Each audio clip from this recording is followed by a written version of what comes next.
Welcome back, and I'm still with the CAPRISA Director, Prof Salim Abdool Karim. We're having a discussion on the efforts by the medical world around the world to deal with the spread of HIV and AIDS.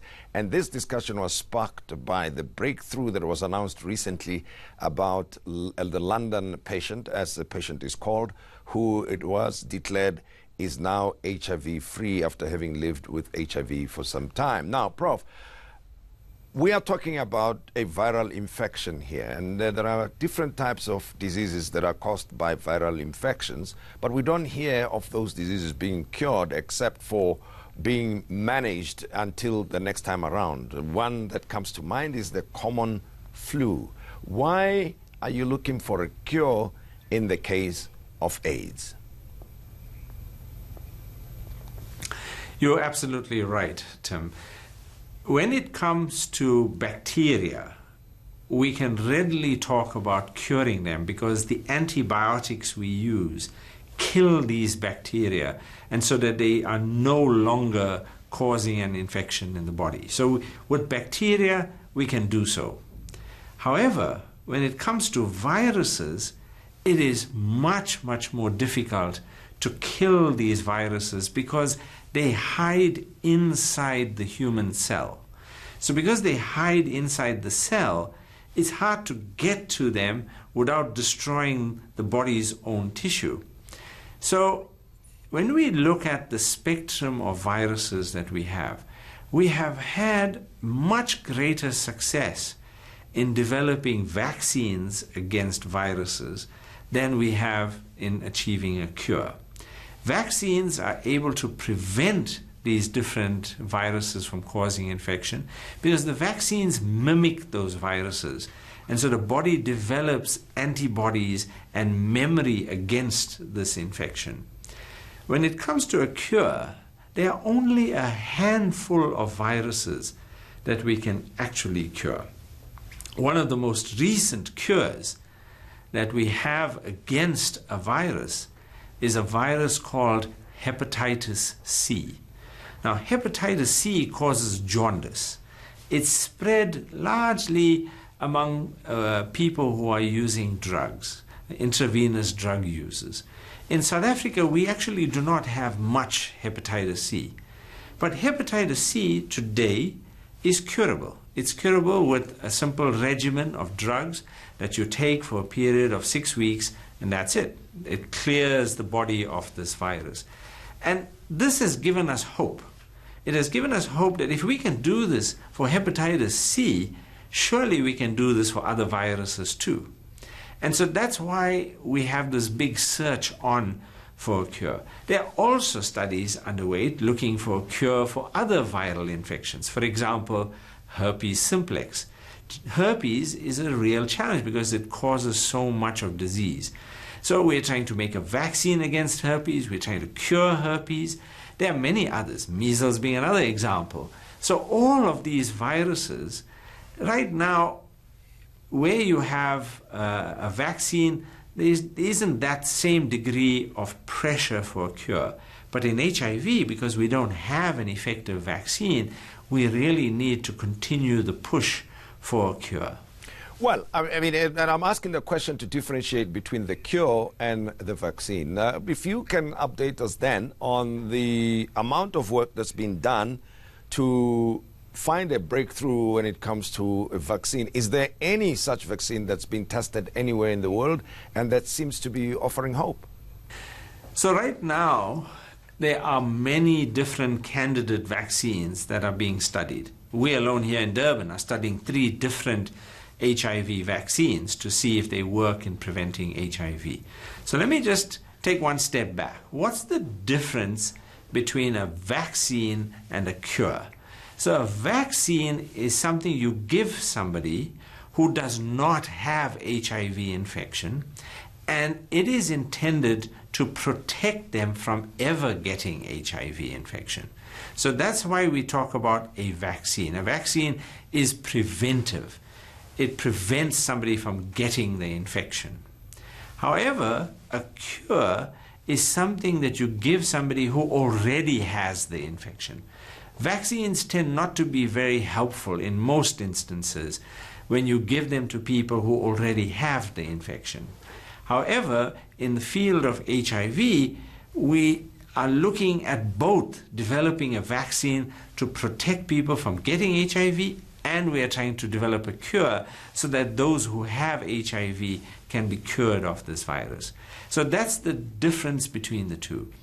A vaccine right now, we have several promising leads. And I, for one, am very optimistic that the new kinds of antibodies that we have discovered against HIV, and these involve many groups across the world. We now have close on to about 24 different antibodies that have been shown to be very effective in killing a monkey form of HIV in monkey studies. It now remains to be seen whether it does the same in humans. And so that's what these studies are about. These studies are about whether these vaccines can actually prevent HIV in humans. Now, these are long-term studies. They take years to do. So we will have to wait for the next 3 to 4 years before we see any results from these vaccine studies. I find it interesting that you say we will have to be patient, and we may have to wait for years, 5 or more years. But you've been on this journey of fighting HIV and AIDS for a long, long time. And when you use a word like optimism, I find that very interesting. That were you optimistic when you got involved the first time around? And what is it that made you focus almost, well, not exclusively, but predominantly on this challenge of HIV and AIDS spread, especially in the country and on the continent? Well, when I talk to the medical students of today, I remind them that when I went to medical school in 1978, there was no such thing as AIDS. It didn't exist. So I went to my entire medical school education, nobody ever taught me about AIDS. And yet today, I spend every day of my life working on this problem. So it tells you how medicine is progressing in this way. I gave my first lecture on AIDS back in 1985. So I've been working and doing research on HIV for almost 35 years. That's a long time. We understand that HIV is a very unusual virus. Because it's a retrovirus, it does things in the body that make it really difficult for us to kill it, make it really difficult for us to make a vaccine against it. So we knew that this was going to take a long time. We do not have to take the view that we have to find a solution tomorrow. If we do that, we're never going to win. You have to be willing to give things a try. You study something, you look at it, it might not work, well, hard luck. We'll try something else. But you can't give up. In the last 35 years, we have undertaken so many studies that have simply failed. But each failure is not a loss. Each failure is teaching us about how we can go one step closer to eventual success. And that's how we have to look at science. Science is a steady set of new discoveries that take us on the right path to eventual success. But we have to expect that it will take a long time. And so you have to persevere. And we also take the view that in science, it's like a relay race. Yeah. We do our bit for as long as I'm here on Earth. But my goal is to pass that knowledge on to the young researchers, to the next generation of young Turks who are going to come along and they're going to do things that are much more exciting than I've ever done. Prof, and that's how we will eventually reach a cure.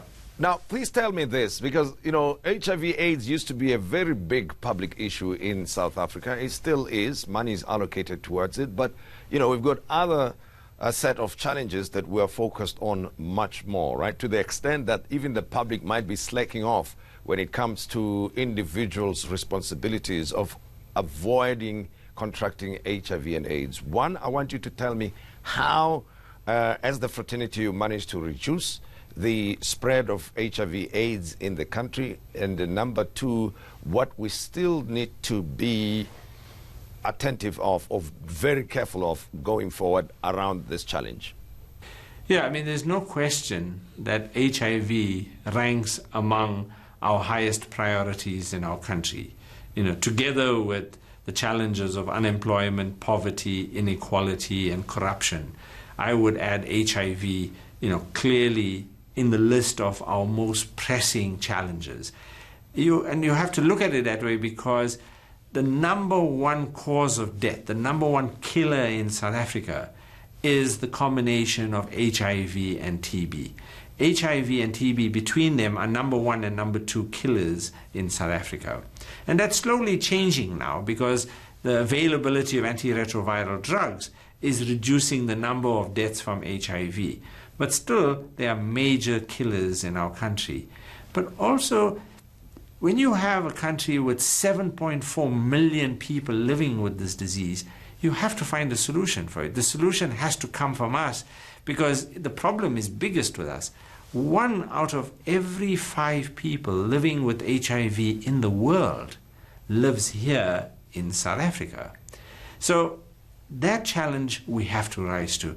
And I'm so pleased that the Department of Health, the Department of Science and Technology, they've all come to the party. They've all said, how can we get together and contribute towards finding these solutions? And they are part and parcel of funding the research through the Medical Research Council, through the National Research Foundation. They are providing us with the support that we need in order to get the research done. However, our resources are very small. We can't really aim to get the big accomplishments, the big studies done with the small amount of funding in South Africa. One vaccine trial alone costs over R1 billion to do.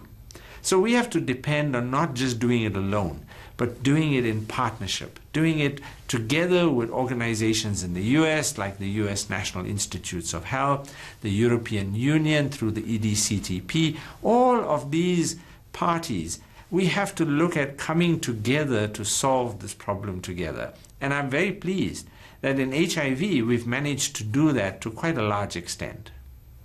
And thank you very much, Professor Salim Abdool Karim, and keep up the good work. We appreciate your time and your insights. Thank you.